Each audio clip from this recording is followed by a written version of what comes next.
Good morning or good afternoon to everyone, depending on where you're joining in from. I'm Nikki Kennedy. I'm the Senior Marketing Manager at Glanbia Nutritionals. I will be your host and moderator for today's event, and I would like to thank you all for joining us today live and on demand if you look at us later for our webinar on how to navigate surging interest in immune health. Today's webinar is being presented by Glanbia Nutritionals.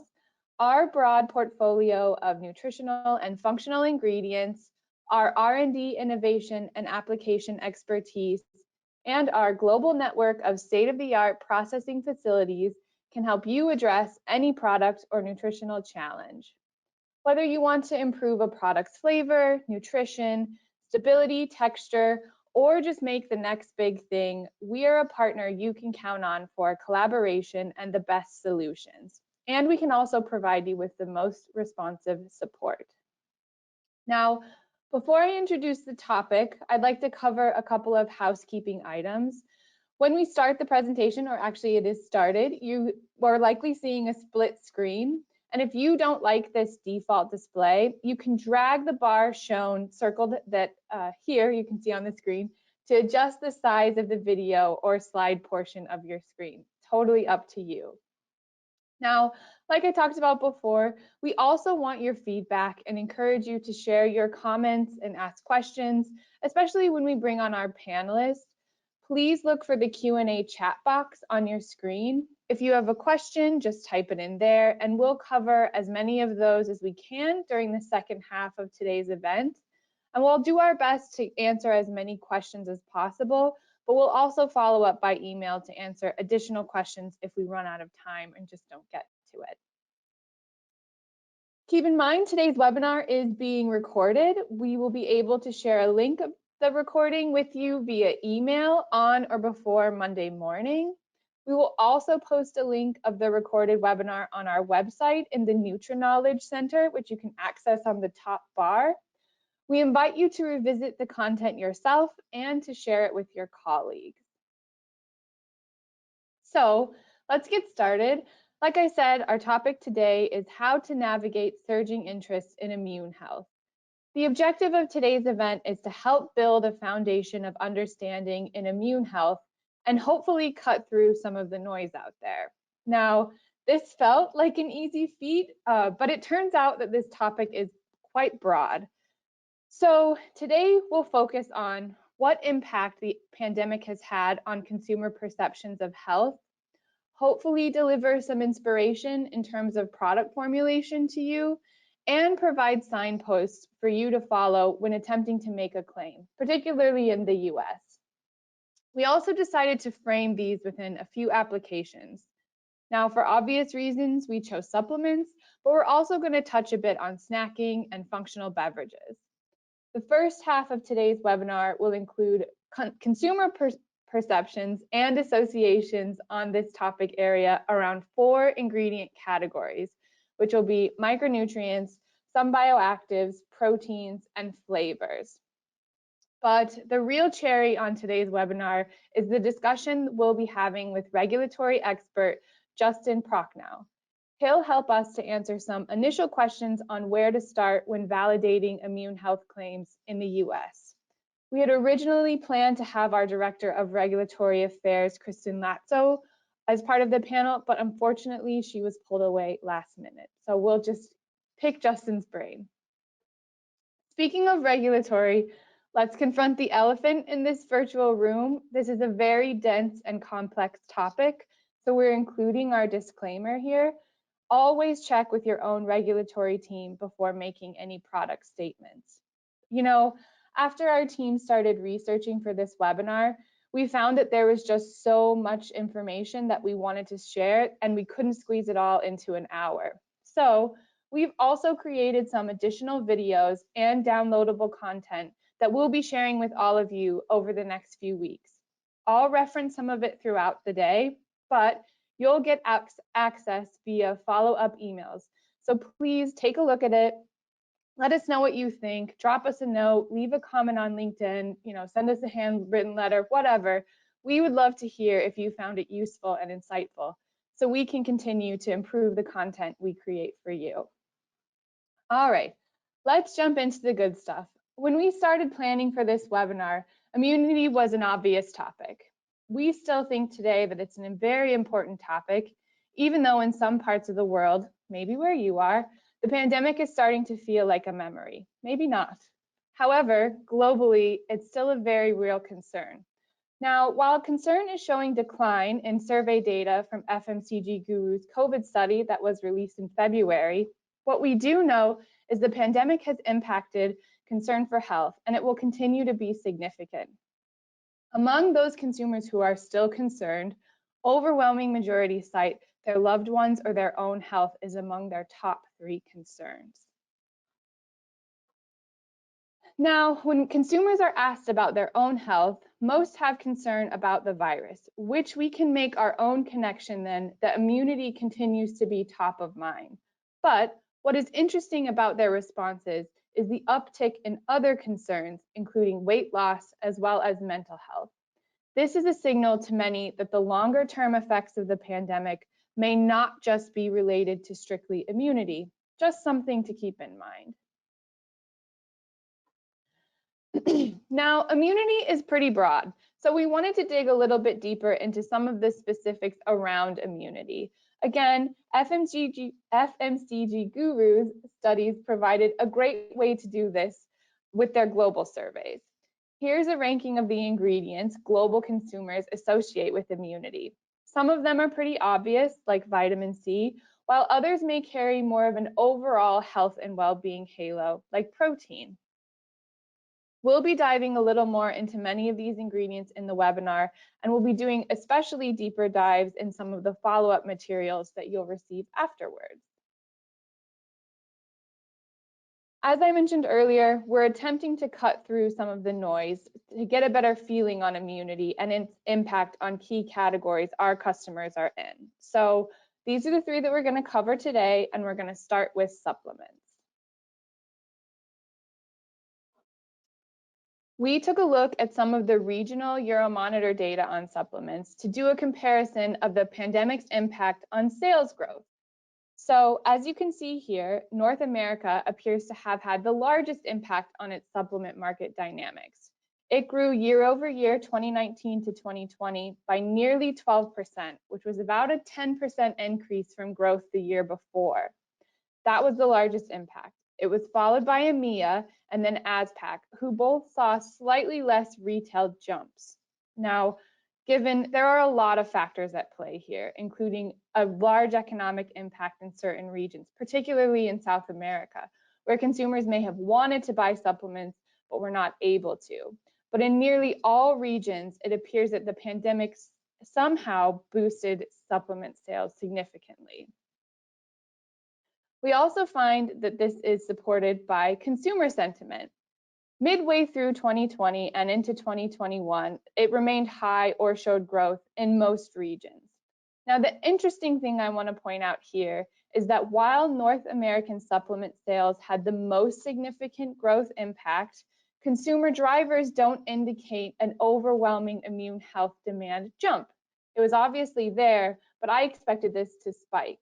So, what really was driving the market in 2021? Or 2020? Was it just immunity, or could it perhaps be something else?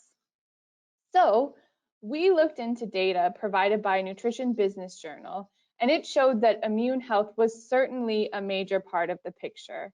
But other areas, which I'll call immune adjacent, also provided a boost to the market, including sleep and mental health. 2 of the areas that we mentioned earlier when global consumers were asked what they were concerned about in that FMCG Guru data.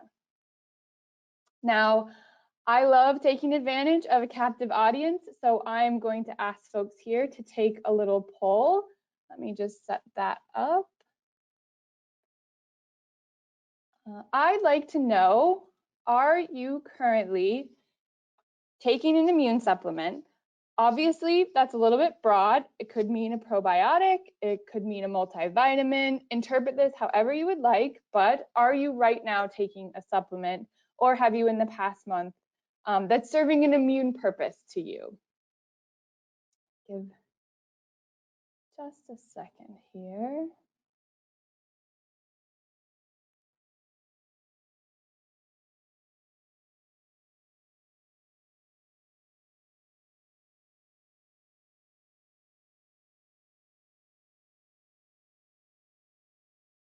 Okay, looks like we have about 80% voted, which is great.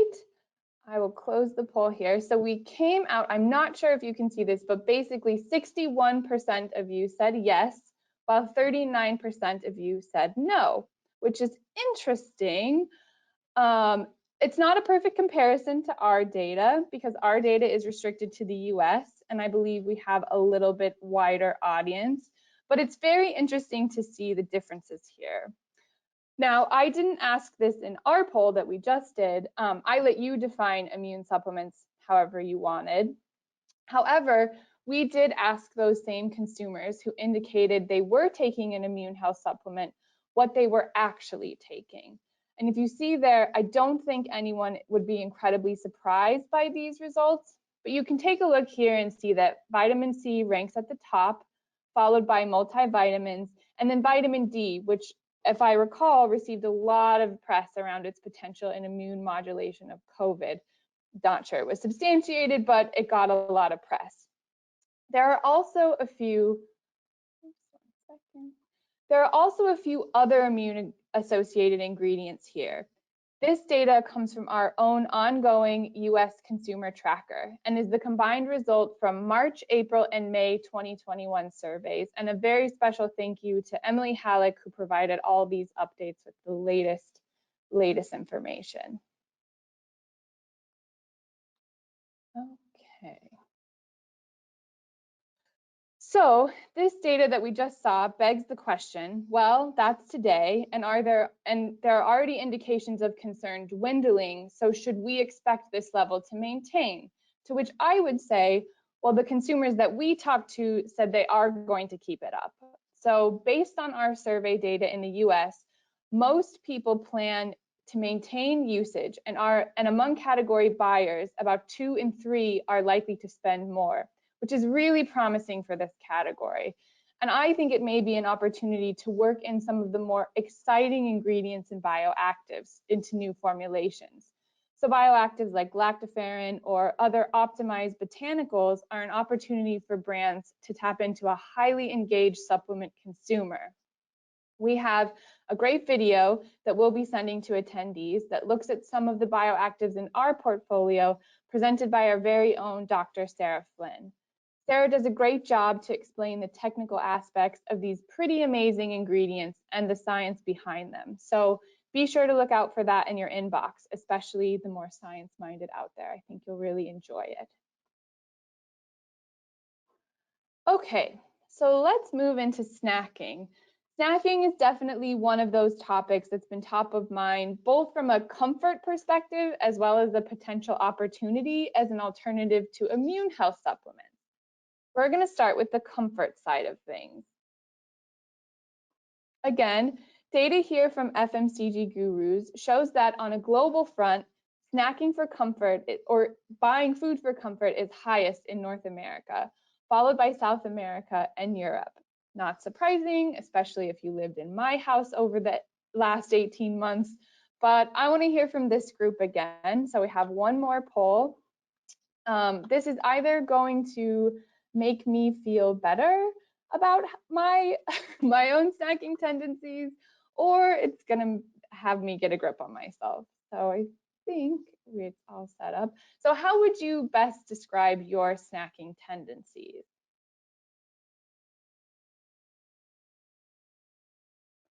People vote in here.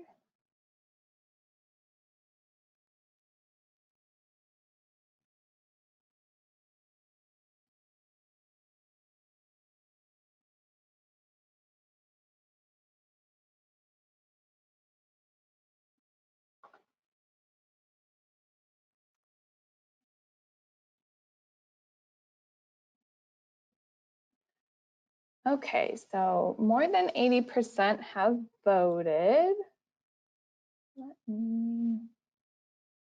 Okay, I'm not sure if I am share. There we go. Okay, so here are the results. About 18% said I've chosen snacks that are comforting.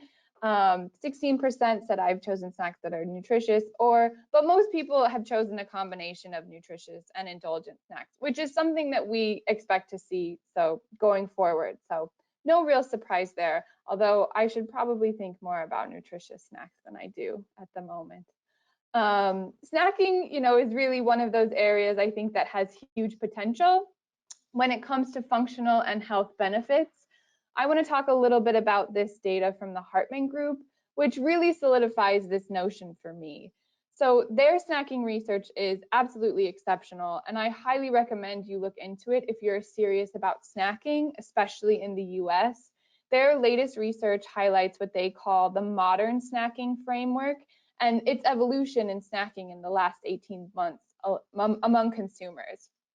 This is just one of the data points I was drawn to, and I think we can use it to interpret as an opportunity here, particularly if your brand is targeting a younger consumer. I think understanding their snacking motivations is critical in product formulation. So this data says to me that younger consumers are, one, snacking to cope with stress or frustration, much more than maybe other groups are, and they're using it to comfort themselves. But interestingly as well, they're also trying to limit their snacking, which could be because they are indulging a lot in their snacking habits. So the opportunity I see here is that if you can provide a snack that either has ingredients that might help with stress relief or relaxation, or can make snacking more appealing from a health perspective, you may have a real opportunity here, and our poll would also suggest that. And I think the same goes for lots of different functional benefits, including immunity. So your next question might be, okay, Nikki, but are people really looking for snacks that help their immune health? And I would say absolutely. And Hartman data backs that up. Look, it's not everyone, but a pretty large proportion, especially those that were out of the house working last fall, were highly interested in snacks that supported their immune system. And we've found that this trend isn't limited just to the US. A snacking study we did in the UK and Ireland at the end of 2020 revealed that among nutrition bar consumers, immune system support is very important, with many similar ingredient associations that we saw in the US. So you see vitamin D at the top here, again linked to that positive press in Europe, and vitamin C. There is kind of a toolbox of ingredients that you can choose from in this space. And one of the areas that I want to touch on is protein. Now, I say touch here in a very real sense because I will be providing the lightest consumer touch, and I'm leaving the real important information to one of our very knowledgeable R&D scientists. And a previous webinar co-presenter of mine, Corbin Hole, he does a fantastic job covering the scientific link between dairy-based proteins, which are rich in bioactive components, and how those support overall well-being from recovery to immune support. So like that other bonus content I've mentioned, you'll be receiving a link to that on-demand video shortly. And I highly suggest you take time to watch it. It's short and sweet, but it's very informative. What I want to touch on here today is that globally, consumers are certainly making the connection between protein and immune health. Here's just a sample of some of the country data, again provided by FMCG gurus, on the proportion of consumers who associate protein with immune health. There are overwhelming majorities here across the board. Now, the last area I want to take time to mention is functional beverages, which more and more consumers are turning to in aid of their health goals. Beverages are used by consumers for a variety of regions, which are consistently led by energy and hydration. Those are kind of standard at the top. However, immunity is now ranking near the top in terms of both interest and usage. It's the #2 most appealing in terms of interested consumers, and in the top 5 for current usage by functional beverage consumers. Again, this is data shared by the Hartman Group. Our own data also confirms that functional beverages, especially juices and enhanced waters, are a category that US consumers want to see immune support ingredients, along with things like fresh dairy, which includes milk, breakfast cereal, and bars. Beverages are also a great opportunity to signal immunity to consumers through flavors. So if your brand is considering building a beverage targeted toward an immune-conscious consumer, consider citrus flavors. They're associated with vitamin C. You might also look into superfruits like cranberry, or the super popular recently elderberry, or other soothing sort of kitchen remedies like ginger and honey that you might associate with feeling better. Now, if you've sat here this whole time and your ears have finally perked up at the mention of flavors, keep a close eye out for our last on-demand video from Brooke Rosenthal. Brooke is one of our flavor product strategy managers, and she dives into some of these flavors as well as offers a lot more inspiration than I have beyond these standalone options. So look for that video to get some inspiration for your next beverage. So this concludes the part of the discussion where I talk at you. There is so much more information out there, and we did our best to collate some of that into a downloadable e-guide on trends that we'll share with you. As well, our team is more than happy to dive into some of this data with you, so please drop us a note and we'll set up something just for you. A few points to take away are there does appear to be a strong consumer demand for immunity now and in the future in a variety of applications. We've only covered 3 here. The pandemic did heighten consumer interest in their own well-being as well as their families, but they also want to enjoy the products that they're eating or taking advantage of. So expect to see continued growth in enjoyable functional formats like gummies, snacks, and beverages. And finally, with so many ingredient options out there that consumers associate with immune health, we showed a bunch of them, having a solid understanding of how to validate or claim, or maybe just rely on a consumer association is critical. So that last point brings us to the second part of our event, where it is my great pleasure to welcome Justin Prochnow. Justin is a shareholder at the international law firm Greenberg. He assists companies with regulatory, business, and legal needs in beverage, food, dietary supplements, cosmetics, medical device, and OTC industries. Justin works closely with companies to ensure regulatory compliance with statutes and regulations enforced by the FDA, the Federal Trade Commission, and other regulatory agencies. This includes review of product labels, labeling, advertising, websites, and other marketing materials. He is also the host of his firm's Legal Food Talk podcast, which can be found on Apple Podcasts and Spotify, and probably others. I just checked those two. The pilot episode of the podcast takes a deep dive into the topic we'll be discussing today, and I would highly recommend it for those who are looking to learn more. So thank you so much for being here today, Justin. Sure, great to be here. Perfect.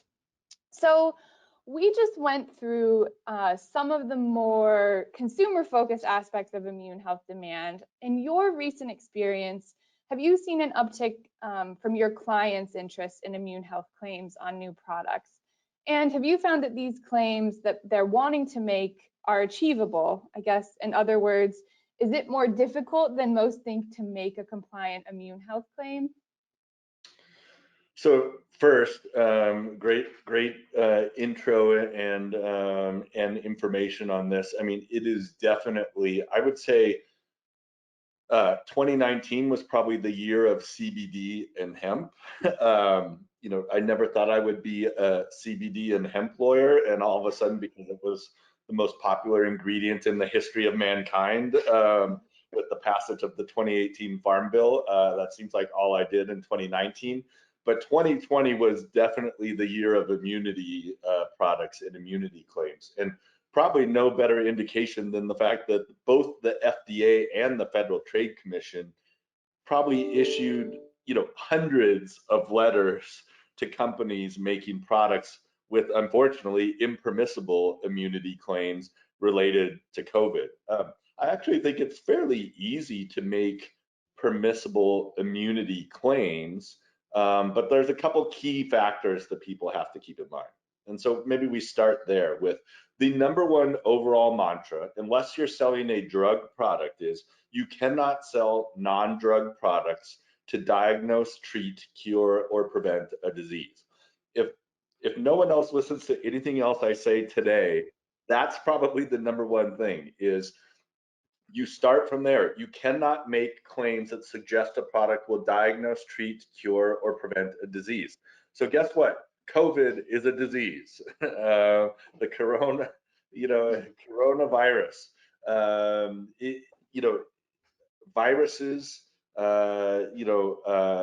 any of those sorts of things, they are disease. And really, it's important to think about what the definition of disease is. And it can be found in the Code of Federal Regulations at 21 CFR 101.93. And the definition of disease is even a little bit more expansive than what people might normally think. I mean, everyone probably knows cancer, disease, diabetes, disease, Alzheimer's, but disease is defined in there as any damage to a part, system, or function of the body such that it doesn't function properly. So technically, for the purposes of disease claims, a broken arm is a disease because it's damage to the body such that it doesn't function properly. So you can't sell a dietary supplement product to heal bones because that's a disease claim. And there's like 10 categories of claims that are listed in that section that I identified, various types of products. First, there's express diseases like Alzheimer's, like diabetes, like cancer. Then there are symptoms of disease like high blood pressure, like high cholesterol. They're indicative of a particular type of disease. And then there's a bunch of other, a replacement for a drug therapy. You see warning letters to companies for selling Nature's Prozac. Well, that's a disease claim because you're basically saying it's replacing, a prescription drug. So going back to it, number one thing, can't make disease claims. So that's, I mean, front and center is if you're referencing COVID in your products, you're making a disease claim and you shouldn't be making it. And that's where the majority of the focus of claims are. And I honestly think there's the majority of companies that got letters probably weren't intending to make claims as egregious as maybe they turned out to be or that they thought. And what I find a lot of times is companies will start off okay and they'll say something like, never has it been more important to have a healthy immune system. There's a little bit of an implied claim there, like, okay, well, it's important now. Why? Well, because of COVID and everything, but you're not saying it. Where people run into trouble is it'll say something like, never has it been more important to have a healthy immune system because, and I always know that what follows because is going to be the problem, because it'll say, never has it been more important to have a healthy immune system because a weakened immune system makes you more susceptible to viruses and other diseases like COVID. And it's all that information after because that's really the problem. So that's the first thing, is making sure you're not making a disease claim. So when you're talking about immunity, that means you can't make claims about colds and flu. Colds and flu are considered disease, or at least the very least the sign or symptom of disease. Allergies are considered disease claims. So hay fever or allergies, disease claims. Viruses and words like antiviral, antibacterial, any sort of claims like that suggest that you are treating or preventing some sort of disease or disorder associated with immunity is going to run into, problematic areas. That's really where we start with, is making sure you're not making disease claims. Okay, so either prevention or disease claims, that it's both. So right, and so and again, a lot of times you can modify. A lot of what I do is review marketing and advertising, and do what I call a lot of my job, same as yours, Nikki, is wordsmithing. It's you can't say it will treat colds and flu, but you could say it will support a healthy immune system. And a lot of times people have most of a correct claim, but then they go off and again and say something. So you can say like uh, supports a healthy immune system, but then what you can't do is add on to the end to prevent, future issues. It's when you get into you can talk about having a healthy immune system, supporting a healthy immune system. What you can't really talk about are what are the repercussions of not having a healthy immune system. Because once you start talking about that, you get into the area of making disease claims. Okay. And one question we have from someone is, so that's talking about the product. What if you were to say something on a social post? Is that also fair game? Yeah, great question. And it's an area that certainly the FDA is looking at with increased scrutiny these days. The FDA, despite the regulations, which still don't really recognize this newfangled thing called the internet, I mean, we still have to put the name and physical address of a company on there because they don't recognize website addresses or email addresses or anything like that. The FDA does realize that there's social media out there, and if you're making claims on Twitter or Instagram or Facebook, those can be attributed back to the company. Typically, they're going to first look at your own social media pages. If you're out there tweeting about, a popular ingredient, hey, take our vitamin D product, it's great for, keeping COVID, away, and you tweet that out, that is going to be viewed as evidence that you're really intending to sell products as drugs. To a lesser extent, the FDA has even sent out some warning letters where they have mentioned companies that have liked or retweeted comments from consumers on there. Now, the FDA is not likely to initiate a new action solely on the basis of one tweet, but companies do have to be careful about if someone says, hey, I take Justin's immune support health and I never get colds and flu anymore, and they post that on my company's website, and I say, and I like it and say, another satisfied customer, that essentially is viewed as me endorsing it and signing off on that claim. So I would say, in the grand scheme of risk levels, social media probably has a lower risk level than claims made directly on packaging, but it's not a free forum to say whatever you want. It certainly is an area that the FDA and the FTC, still look at these days. So disease and prevention, those are things to stay away from. Can you talk a little bit about maybe some permitted claims? So Michelle sent in an example here. Could you say something like studies show vitamin C from lemons may benefit immune health? Is that in bounds? And are there really, I mean, is there a clear line beside disease and prevention? So unfortunately, there isn't a bright line, clear line. I guess that's what keeps me in business is, evaluating products and telling people whether they are or not. I mean, there really isn't. It comes down to that mantra of you can't make claims that suggest it will diagnose, treat, cure, prevent a disease. And I'll keep saying that because that really is the primary mantra. So typically claims that talk about supporting or maintaining already healthy or normal conditions are going to be safe areas. I know for marketing people, they're like, oh, so you don't want us to sell the product at all. I mean, that's where we start. I would say, and Michelle brought up a great example, and I would say here is the number one most important thing after the mantra of don't diagnose, treat, cure, prevent a disease is if you're going to make claims about ingredients, it's really important for people to understand two things. The first is if you make claims about ingredients that are in your product, those are implied claims for your product. I review lots of, probably way more than I would like to admit. A lot of my time is spent reviewing labels, websites, marketing and advertising materials.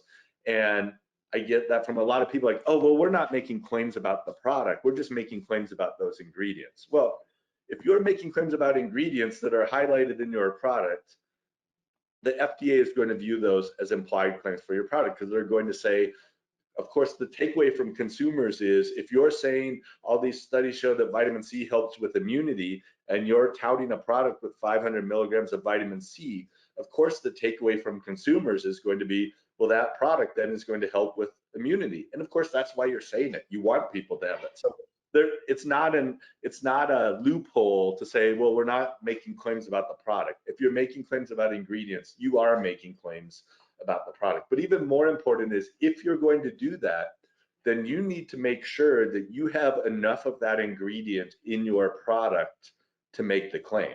So this kind of goes to what sometimes people hear of as the fairy dust principle.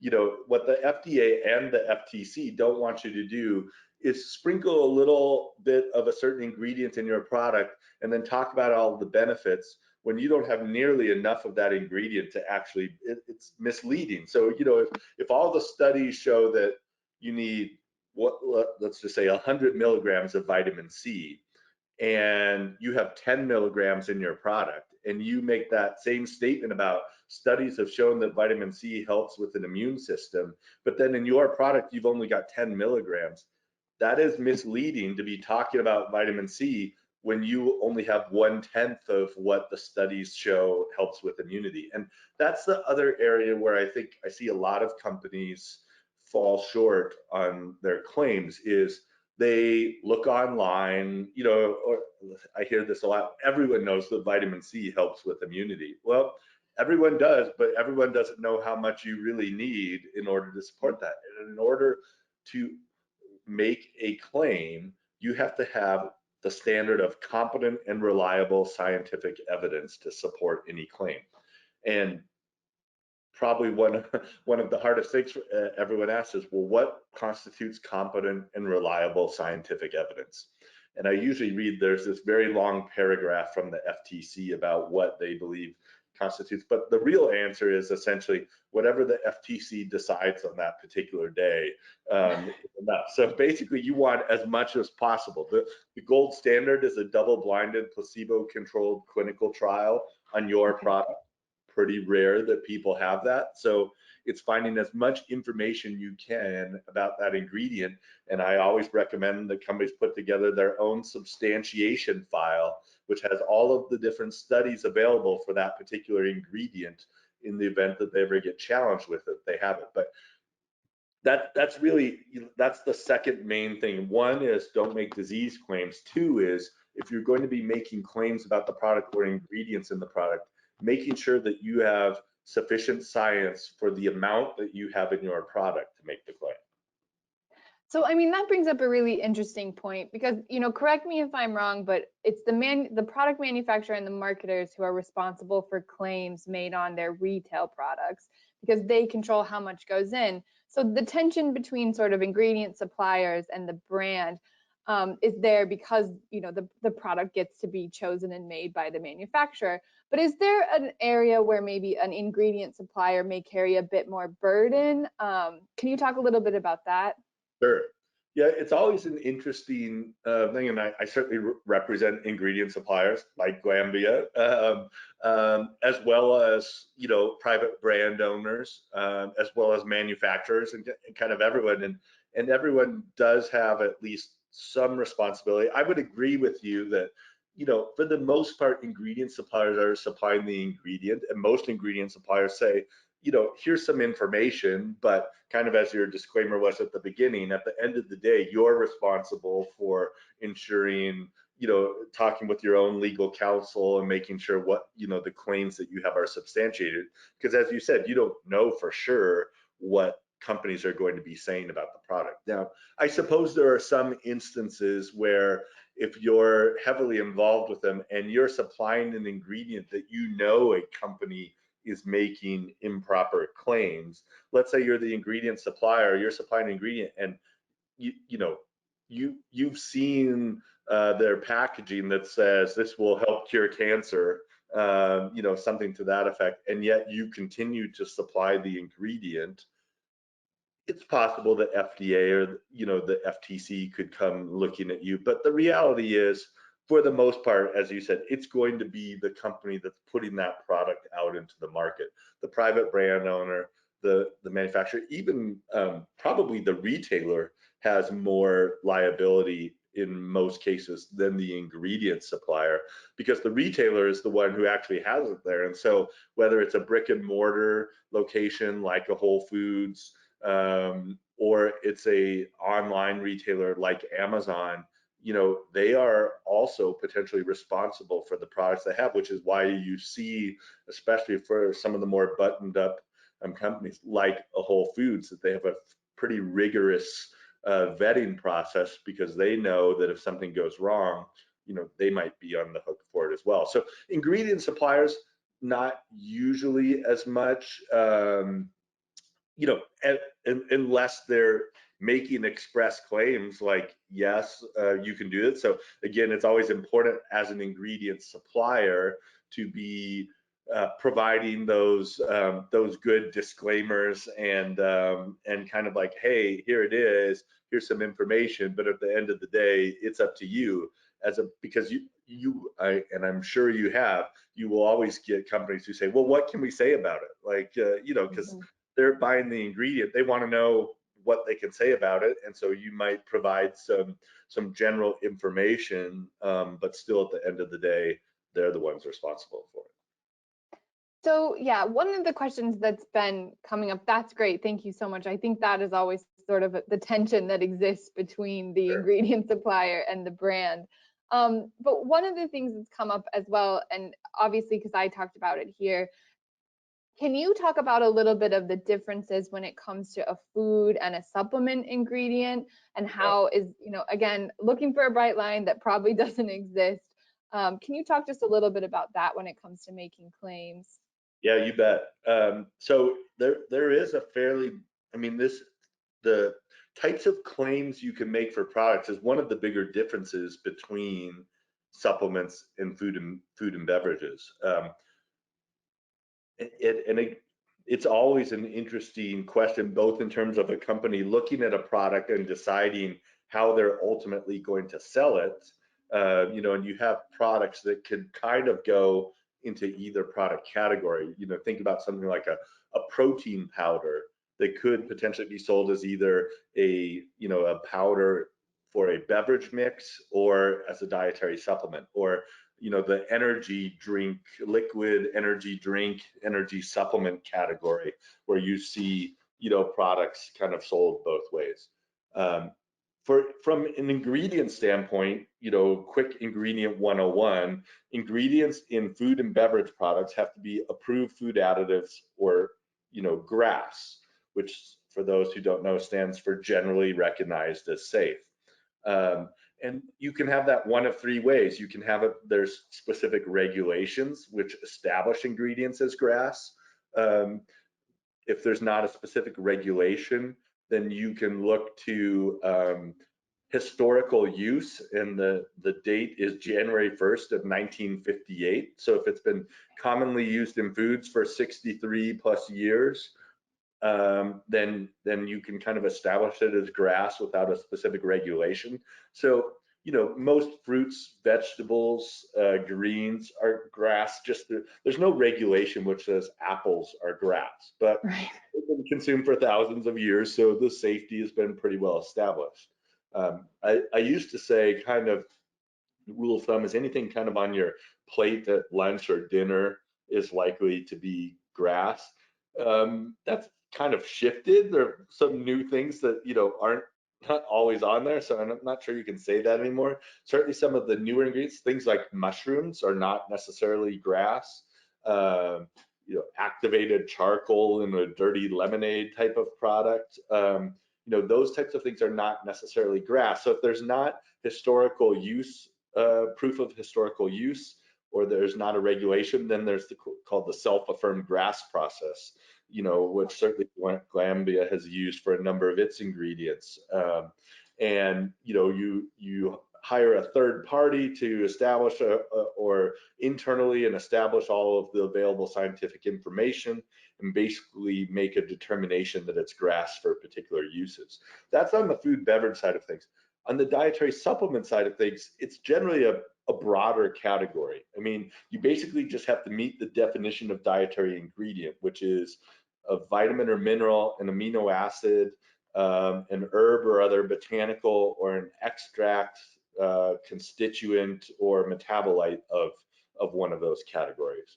So most botanicals are obviously going to fall into that category, and botanical ingredients is where a lot of ingredients are grass or approved for use in dietary supplements, but not necessarily foods and beverages. So things like ashwagandha and milk thistle and ginkgo are all ingredients that meet the definition of dietary ingredient. You could sell them in a supplement tomorrow, but aren't grasped by regulation or by historical use. So you need to get your own self-affirmed grass report in order to use those. And there's certain companies that have ashwagandha, self-affirmed grass, and other ingredients. So that's kind of one thing that companies have to look at is the ingredient able to be used for that? But then the second thing is, what type of claims can I make about it?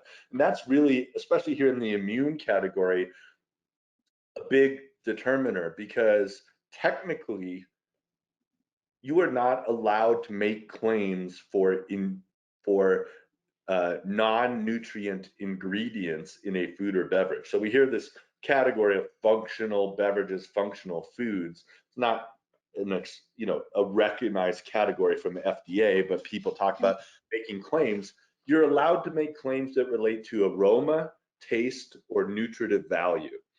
Aroma and taste, pretty clear. Nutritive value, less clear. There's no set definition of what that means, but typically it's viewed as meaning if you make claims about nutrients in the product, something with nutritive value, you're probably okay. So you could make claims about vitamin D, you could make claims about zinc, you could make claims about protein or dietary fiber, probably even amino acids. Where it gets tricky is, if you want to make a claim about elderberry or echinacea, those aren't claims related to nutritive value. When you're talking about elderberry, you're not talking about the nutritive value of the ingredient. So technically, you're not really authorized to make claims for botanical ingredients in a food or beverage like you would be in a dietary supplement. And so if you're really looking to focus on the botanical ingredients and the attributes or benefits of those,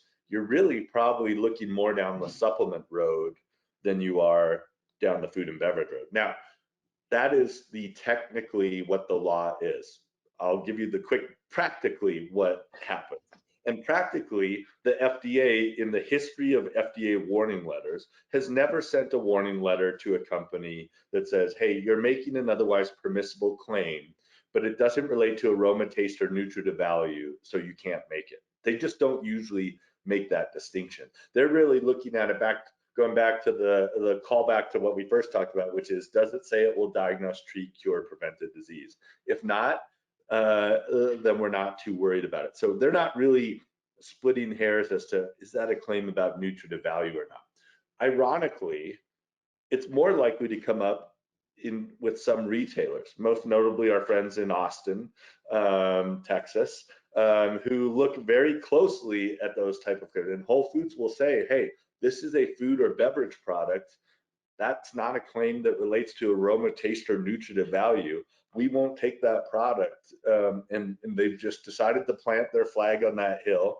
And they're the ones, probably more than anyone, who will push back on whether those types of claims are permissible for a food or beverage product as opposed to a supplement. Okay, so that's a lot of information. I know. I guess I guess if I'm a brand or a manufacturer and I'm like, okay, I really want to have a product that can make an immune health claim. Where do you start? Do you start by contacting someone with you to make sure you're in bounds, or what would be your advice if one of your clients said, I really want to make an immune claim? Yeah. Well, I think that's probably a good place to start. Is you want to make sure you're not going down the road and developing all of these, marketing materials and claims for something that ultimately you can't actually say. So I do always, try to talk with clients, and I work with clients large and small, from the husband and wife putting out a kombucha product on the weekend to, huge companies. And it's always a good place to make sure you're at least going down the right pathway before you spend too much time and energy on something that's not going to, if someone comes to me and says, well, we have this great product to prevent allergies. I'm like, great. It's called a drug. And if you want to do, a new drug application, great. But if you're wanting to sell a non-drug product, that's a non-starter. You're just not going to be able to legally do that. So, I do think it's important to at least have the general framework. If they say, hey, look, we really want to make an immune claim and have an immunity product, what are the ingredients we should focus on?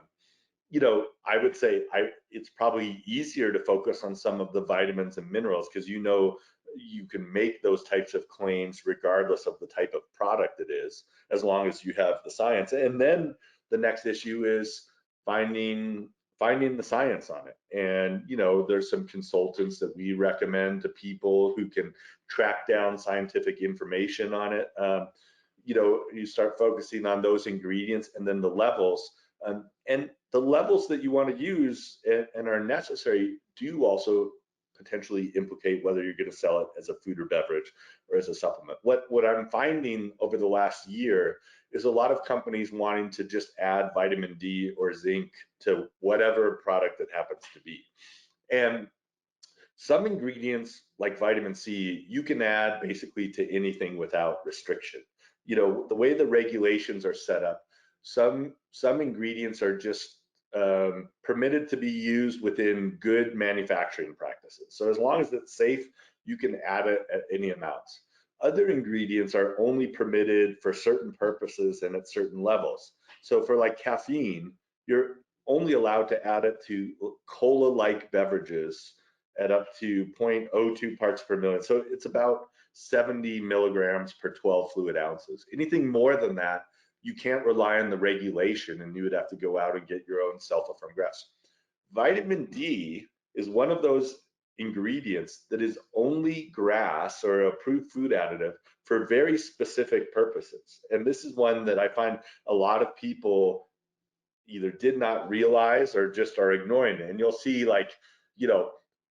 50 micrograms of vitamin D, which is 250% of the daily value in a product. And actually, the regulation for vitamin D, I'm looking at it right here, is very there's very limited uses in which you can add vitamin D to a food or beverage. So you can add it to 100% fruit juices, but only up to about 2.5 micrograms. So about 15% of the daily value or 12% of the daily value, and only when it also has at least 330 milligrams of calcium. It's approved to add to meal replacement bars. It's approved to add to cottage cheese.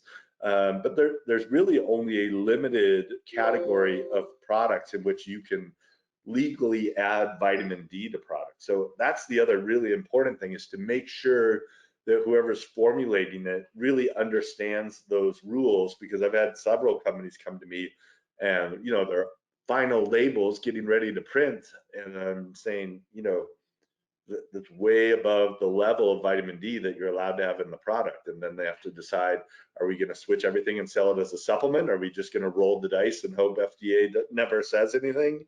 Or because it's not just the FDA, and this is kind of an important thing for people to understand. It's not just the FDA, it's our friends, and I made it about 55 minutes without mentioning our friends, the class action plaintiff lawyers, who are looking for their next class action lawsuit to file. But it's also competitors. If I've got an orange juice and I'm following the regulations and I'm only adding 2.5 micrograms of vitamin D, and someone out there is adding a bunch more, or it's being added to whatever type of product, and I'm following the regs and someone else is not, then my next course of action might be to send a letter to that company, or to report it to the FDA, or do those types of things. So you have to always keep that in the back of your mind. It's not just the FDA, but there's fallout from some other things, which we've seen from other ingredients, like the recent warning letters about NAC, and all of the fallout from that. So. Right. I mean, it's a very, very complex issue. It definitely sounds like, hiring someone like you to help through each individual case is critical. but are there maybe certain resources that smaller brands, with limited resources might be able to tap into to get started? Do you have any recommendations there? Yeah, I mean, it's a difficult proposition because, unfortunately, what the FDA doesn't do is the FDA doesn't have there's not a repository of approved claims, other than very specific health claims that have been approved. There's not a repository of information that says, okay, if you use 50 milligrams of vitamin C, you can say supports a healthy immune system. Right. Part of the reason for that is because the ability to make those claims often also depends on what your other ingredients are in the product. And that's another important thing, is working with someone who really knows that, because it might be, I mean, the best example I could use is you have a product that has, you have a study that shows 100 milligrams of caffeine will provide energy. And you also have a study that shows that 2 milliliters of melatonin will help relax you. That probably would relax you a lot. But if you have a product that has 100 milligrams of caffeine and 2 milliliters of melatonin in the same product, it doesn't mean both that you'll get great energy and you'll be really relaxed. It Right. probably means they counteract each other. Maybe the caffeine dominates over the melatonin. You don't know. And so it's always the interaction of those ingredients. And that's one of the reasons why the FDA doesn't have a set approved list, because while it might be a perfectly permissible claim as a solo ingredient, if you combine it with other things, it may or may not work the same way. So it's making claims is a very tough proposition. There's not really a set repository of how you do it. I try to, there are resources out there like WebMD, like PubMed, where you can look through scientific information. But there's unfortunately not a great resource of scientific information. It's, there's some consultants who will look through that things for, less than a lawyerly hourly rate. And that's kind of one of the ways to go. I mean, I get a lot of questions like, well, can I just copy, can I copy one of the big guys? If I copy Coca-Cola, they've got 100 lawyers. They must have vetted all of these claims. And, I'm not going to say that that's not, that's a way for a lot of people to go, and it's probably a fairly safe way. But even the big guys get warning letters. I tell people, you can copy someone else's work as long as you can guarantee you're copying the A student. Because if you're copying the D students, you're just copying the wrong information. And unfortunately, there's a lot of D students out there on the shelves right now. And so just because other products are on the shelves does not mean that they have been approved. That's why you see that disclaimer on all dietary supplement products. It says these statements have not been evaluated by the FDA. This product is not intended to diagnose, treat, cure, prevent a disease. That was really part of the Dietary Supplement Health and Education Act, just to make sure people know that just because a product's on the shelf, it doesn't mean that those claims have been vetted by anyone, because for non-drug products, there's no pre-approval of claims. So you put the products out there, you are supposed to be compliant, but it's really up to the FDA to take action on people. And sometimes it takes a long time before the FDA finds out about it and takes action. Okay. Well, Justin, I cannot tell you how much we appreciate you joining us today. It's been incredibly illuminating for me, and I hope for all of our attendees. So please be sure to watch your inboxes for the bonus material. And it actually includes an in-depth downloadable guide on this topic, navigating immune claims post-pandemic, which was supported a lot by information from Justin, as well as our Director of Regulatory Affairs, Kristen Latzo. Again, a special thanks to Justin. Go check out his podcast. It was really, really helpful for me to get into this conversation. It's a great podcast overall. And a special thank you. We just posted a new one yesterday on endorsements and testimonials. So I have to check that out, and we'll have some upcoming celebrity guest. So I'll just Oh, throw. great. I'll be tuning in for that. And a very special thank you to my Glambia team, Blake, Darrell, Emily, Corbin, Brooke, Sarah, Kat, and Moira for all their effort in pulling this webinar and the bonus content together. If you're interested in learning more about Glambia Nutritionals, please feel free to visit our website where we share daily insights and nutrition content on our Nutri-Knowledge Center. You'll also find this webinar here and some of the content later on, along with multiple resources related to our solutions and nutrition in general. So thank you all again for being here, and be well, everyone.